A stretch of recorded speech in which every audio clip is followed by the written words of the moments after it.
Welcome to the Learning Pines YouTube. We hope this video helps. In this video, I will explain how to make a lobster cage. First, let's gather our essential materials. You'll need galvanized wire mesh, which is durable for underwater use, along with sturdy rope and bait bags. For tools, make sure you have reliable wire cutters, hog ring pliers, and a good supply of hog rings.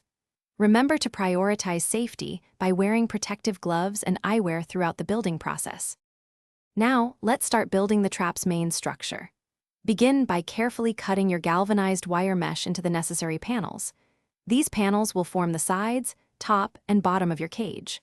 Once cut, bend and shape these panels to create the basic rectangular or square frame of your lobster trap. Use your hog ring pliers to securely fasten all connecting edges, ensuring a strong and stable structure. Next, we'll add the crucial entry points and escape mechanisms. Fashion funnel-shaped entrances from your wire mesh, designing them to allow lobsters in, but make it difficult for them to exit.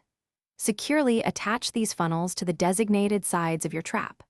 Don't forget to install escape vents. These are essential for allowing undersized lobsters to leave, promoting sustainable fishing practices. Finally, prepare your trap for deployment. Securely attach a bait bag, filled with your chosen bait, inside the cage to attract lobsters. Then, add appropriate ballast weights to the bottom of the trap.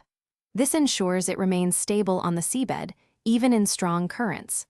Once ready, carefully deploy your finished lobster trap. Remember to check the description for a link to the Oala water bottle and other great deals. Thanks for watching.